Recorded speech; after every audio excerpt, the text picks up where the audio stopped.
आज हम बात करने जा रहे हैं राजस्थान के सिंह द्वार के बारे में, यानी कि अलवर।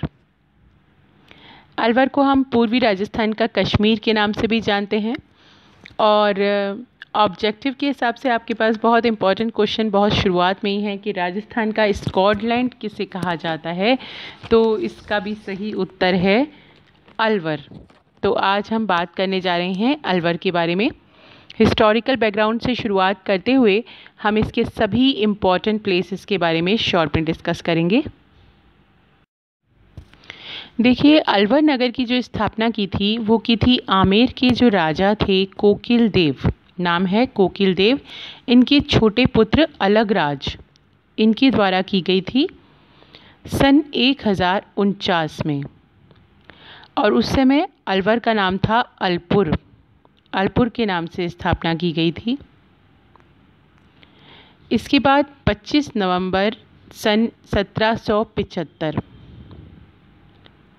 इस समय कछवाहों की एक नरुका शाखा थी। उस शाखा के जो राजा प्रताप सिंह हैं, उनके द्वारा अलवर के दुर्ग पर अधिकार करके इसे अलवर राज्य की राजधानी बना दिया गया। तब से अलवर के दुर्ग पर नरुका शाखा के वंशजों का ही अधिकार बना रहा। महाजनपद काल में अलवर जो है वो मत्स्य जनपद के नाम से प्रसिद्ध था। इसकी राजधानी थी विराटनगर, वर्तमान में जिसे हम वैराट के नाम से जानते हैं। अब ये जो विराटनगर है, इसका नाम आपने कहीं सुना हुआ है, आपको याद आ रहा होगा। इस समय आपने बंद के दौरान, लॉकडाउन के दौरान महाभारत देखी है। उस महाभारत में ही आपने विराटनगर का नाम ज़रूर सुना है। तो पांडवों ने जो अपना अज्ञातवास बिताया था वो इस विराटनगर के जो राजा हैं उन्हीं के यहाँ पर बिताया था। ये जो क्षेत्र है राजस्थान के प्राचीनतम क्षेत्रों में गिना जाता है और महाभारत काल में यह मत्स्य क्षेत्र के नाम से जाना जाता था। अलवर शहर के चारों ओर जो परकोटा है, उनमें जो दरवाज़े बने हैं वे हैं लाल दरवाज़ा, दिल्ली दरवाज़ा, मालखेड़ा दरवाज़ा, हिजरी दरवाज़ा और लादिया दरवाज़ा। ये इम्पॉर्टेंट नाम हैं जो कि अलवर शहर के चारों तरफ परकोटे में बने हुए दरवाज़ों के हैं। इसके अलावा हम यहाँ के दर्शनीय स्थलों के नाम अगर देखें तो कैलाश बुर्ज, अट्टा मंदिर, मांझी का भव्य मंदिर, ये सब दर्शनीय स्थल बहुत ही फेमस हैं यहाँ के। अलवर राजस्थान का वो पहला ज़िला है जिसे राष्ट्रीय राजधानी क्षेत्र में शामिल कर लिया गया है। सितंबर 2004 में केंद्रीय सरकार ने संपूर्ण अलवर ज़िले को एनसीआर क्षेत्र में शामिल कर लिया था। अलवर का जो क्षेत्रफल है वो है 8380 वर्ग किलोमीटर, 8380। और हम बात करते हैं इसकी सीमाओं के बारे में, तो अलवर की जो उत्तरी सीमा है वो हरियाणा के रेवाड़ी और महेंद्रगढ़ ज़िले से, उत्तरी पूर्वी सीमा हरियाणा के मेवात ज़िले से, और जो इसकी पूर्वी सीमा है वो राजस्थान के भरतपुर ज़िले से लगती है, और इसके पश्चिम में जयपुर है और दक्षिण में दौसा ज़िला है। अलवर में जो नदियाँ बहती हैं उनमें जो सबसे फेमस नदियाँ हैं उनके बारे में हम पढ़ते हैं। रूपा रेल, चूहड़ सिद्ध, सावी, सोता नाला और काली जोड़ी, ये प्रमुख नदियाँ हैं। रूपा रेल जो है वो बानसूर की पहाड़ियों से निकलती है। इस नदी पर महाराजा जयसिंह ने जयसमंद बांध बनवाया था, जो ज़िले का सबसे बड़ा बांध है, और इसका जो निर्माण है वो महाराजा जयसिंह ने 1910 में करवाया था। अलवर के जो फेमस मंदिर हैं उनके पहले हम नाम देख लेते हैं, फिर डिस्क्रिप्शन हम इसका देखेंगे। नारायणी माता मंदिर,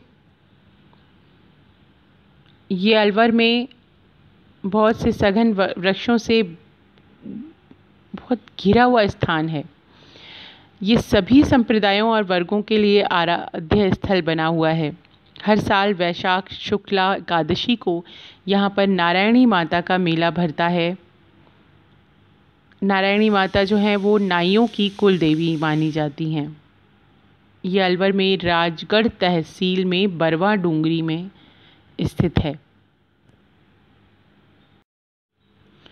इसके अलावा है बाबा मोहन राम का थान। एक है यहाँ पर तिजारा जैन मंदिर। तिजारा जैन मंदिर के बारे में इम्पॉर्टेंट ये है कि यहाँ पर 8वें जैन तीर्थंकर जो हैं भगवान चंद्र प्रभु, इनका विशाल मंदिर है। यहाँ पर एक देहरा नामक स्थल है जहाँ पर कि चंद्र प्रभु भगवान की मूर्ति प्राप्त हुई थी। यह अतिशय क्षेत्र है। अलवर में एक जैन मंदिर और है स्थित, रावण पार्श्वनाथ मंदिर। ये जैन मंदिर है और इसमें रावण पार्श्वनाथ जैन प्रतिमा है। अब है नौगज़ा जैन मंदिर। ये भी अलवर में स्थित है। अलवर शहर से 60 किलोमीटर दक्षिण पश्चिम में एक विशाल जैन मंदिर के अवशेष हैं। इसमें 23वें तीर्थंकर भगवान पार्श्वनाथ की 27 फीट यानी कि 9 गज ऊंची प्रतिमा स्थित है। नौगावा के जैन मंदिर, ये भी अलवर दिल्ली मार्ग पर स्थित है। नौगावा कस्बा है एक, वहाँ पर उत्तरी भारत में दिगंबर जैन समाज का एक प्रमुख केंद्र माना जाता है। नौगावा स्थित जैन मंदिरों में तीर्थंकर श्री मल्लीनाथ जी का नौचीकिया मंदिर बहुत प्राचीन है। इसका निर्माण संवत 803 में हुआ था और इस मंदिर की श्री मल्लीनाथ जी की प्रतिमा की विशेषता ये है कि इस पर आगे के निचले हिस्से पर कुछ अंकित होने की बजाय इसकी पीठ पर प्रशस्ति अंकित है। ऊपर वाला मंदिर के नाम से जैन तीर्थंकर शांतिनाथ भगवान का विशाल मंदिर भी यहाँ पर स्थित है। नीलकंठ महादेव मंदिर, ये सरिस्का टाइगर रिजर्व में स्थित ये मंदिर है।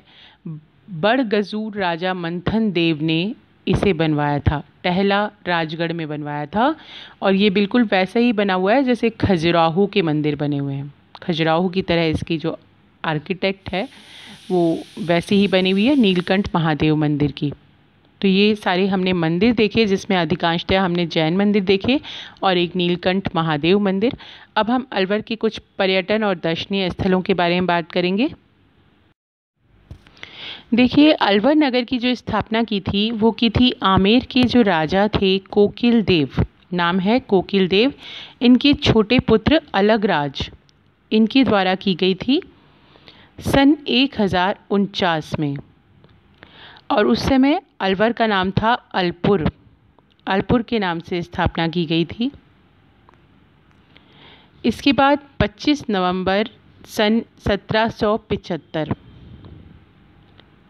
इस समय कछवाहों की एक नरुका शाखा थी। उस शाखा के जो राजा प्रताप सिंह हैं उनके द्वारा अलवर के दुर्ग पर अधिकार करके इसे अलवर राज्य की राजधानी। सिटी पैलेस बहुत फेमस है। इसका भी निर्माण राजा बख्तावर सिंह ने करवाया है और निर्माण का जो सन है वो है 1793। इस पैलेस के एक और तो मूसी महारानी की छतरी है जिसके बारे में हमने अभी पढ़ा। उसके पास ही सागर झील है। सिटी पैलेस संग्रहालय जो है उसमें आयुध सामग्रियों की में मोहम्मद गौरी, अकबर, जहांगीर और औरंगजेब की जो तलवारें हैं वो यहाँ का मुख्य आकर्षण हैं। यहाँ एक ऐसी मयान भी है जिसमें 2 तलवारें एक साथ रखी जा सकती हैं। अलवर संग्रहालय के बारे में बात करते हैं हम। अलवर के अंतिम शासक जो महाराजा तेज सिंह हैं उनके शासनकाल में नवंबर 1940 में अलवर संग्रहालय की स्थापना की गई। देखिए, होप सर्कस यानी कि कैलाश बुर्ज के बारे में बात करते हैं। 1939-40 में जो तत्कालीन वायसराय लॉर्ड लिनलिथगो के अलवर आगमन पर उनकी पुत्री जो है मिस होप के नाम पर बनवाया गया। इसको अलवर शहर के बिल्कुल मध्य में स्थित है। ये भव्य कैलाश बुर्ज होप सर्कस के नाम से बहुत ही प्रसिद्ध है। अब है फतेहगंज का मकबरा। ये अलवर में स्थित 5 मंजिला मकबरा है। मुगल काल की ये इमारत है। इसको 1647 में फतेहगंज की मृत्यु होने के बाद उनकी स्मृति में बनवाया गया था। फतेहगंज मुग़ल बादशाह शाहजहाँ का एक दयालु मंत्री था। अलवर के जो फेमस मंदिर हैं उनके पहले हम नाम देख लेते हैं, फिर डिस्क्रिप्शन हम इसका देखेंगे। नारायणी माता मंदिर, ये अलवर में बहुत से सघन वृक्षों से बहुत घिरा हुआ स्थान है। ये सभी संप्रदायों और वर्गों के लिए आराध्य स्थल बना हुआ है। हर साल वैशाख शुक्ला एकादशी को यहाँ पर नारायणी माता का मेला भरता है। नारायणी माता जो हैं वो नाइयों की कुल देवी मानी जाती हैं। ये अलवर में राजगढ़ तहसील में बरवा डूंगरी में स्थित है।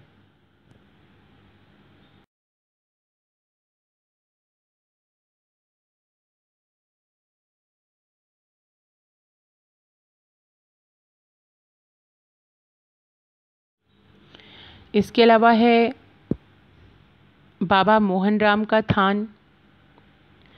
एक है यहाँ पर तिजारा जैन मंदिर। तिजारा जैन मंदिर के बारे में इम्पॉर्टेंट ये है कि यहाँ पर 8वें जैन तीर्थंकर जो हैं भगवान चंद्र प्रभु, इनका विशाल मंदिर है। यहाँ पर एक देहरा नामक स्थल है जहाँ पर कि चंद्र प्रभु भगवान की मूर्ति प्राप्त हुई थी। यह अतिशय क्षेत्र है।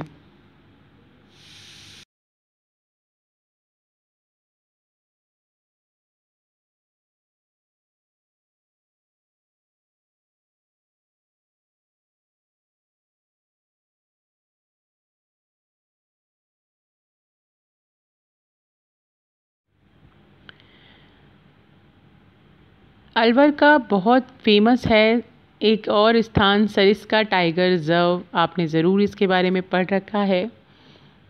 टाइगर रिज़र्व के बारे में हिस्टोरिक अगर बात करें हम इसके हिस्टोरिकल बैकग्राउंड की, तो 1955 में इसे स्थापित किया गया था। राजस्थान का ये दूसरा टाइगर प्रोजेक्ट है, यानी कि बाघ परियोजना है। यहाँ पर महाराजा जयसिंह जो हैं उन्होंने ड्यूक ऑफ एडिनबर्ग की यात्रा के लिए 1902 में एक शानदार महल बनवाया जिसे सरिस्का पैलेस कहा गया। किसकी यात्रा के लिए? ड्यूक ऑफ एडिनबर्ग की यात्रा के लिए महाराजा जयसिंह ने बनवाया सरिस्का प्लेस को। इसी अभयारण्य में भृतहरि की गुफाएं, पाराशर आश्रम ये भी स्थित हैं। इसे बाघ की मान भी कहा जाता है और 1978-79 में इसे बाघ परियोजना में भी शामिल किया गया है। देखिए, होप सर्कस यानी कि कैलाश बुर्ज के बारे में बात करते हैं। 1939-40 में जो तत्कालीन वायसराय लॉर्ड लिनलिथगो के अलवर आगमन पर उनकी पुत्री जो है मिस होप के नाम पर बनवाया गया इसको। भानगढ़ के बारे में बात करते हैं। भानगढ़ जो है वो भूतिया किले के रूप में जाना जाता है। इसका निर्माण जयपुर के शासक मानसिंह के भाई माधो सिंह ने 17वीं शताब्दी में करवाया था। भानगढ़ अलवर का बहुत फेमस दर्शनीय स्थल है। ताल वृक्ष, ये स्थान भी अलवर में स्थित है। आपने इसे सुना होगा ज़रूर। ये ऋषि मांडव्य की तपोभूमि है। यहाँ पर गंगा माता का एक प्राचीन मंदिर भी है और इसके अलावा 6ठी शताब्दी का एक प्राचीन शिव मंदिर है। यहाँ पे हर पत्थर जो है उस पर ओम अंकित है। हर एक यहाँ के पत्थर पर ओम अंकित है। तो देखने लायक जगह है। जब भी कभी आप अलवर जाएं, इनमें से कुछ नाम जिनके बारे में हमने बात की अगर आपके माइंड में रह जाते हैं तो आप इन्हें देखने की कोशिश ज़रूर करें। विजय सागर बांध के बारे में बात करते हैं। विजय सागर बांध अलवर का एक फेमस बांध है और इसका निर्माण चूहड़ सिंह की सहायक नदी पर कराया गया था महाराजा जयसिंह के द्वारा सन 1903 में। यहाँ पर महाराजा विजय सिंह ने एक महल भी बनवाया था जिसे विजय मंदिर पैलेस के नाम से भी जाना जाता है। नीमराणा की बावड़ी, ये है अलवर का एक स्थान। नीमराणा जो कि अलवर में स्थित है, इसमें 9 मंजिली बावड़ी का निर्माण कराया था राजा टोडरमल इन्होंने। ये नीमराणा की बावड़ी कहलाती है। ये भी अलवर का दर्शनीय स्थल है प्रमुख। अलवर के अब कुछ मुख्य तथ्यों के बारे में, महत्वपूर्ण तथ्यों के बारे में जान लेते हैं।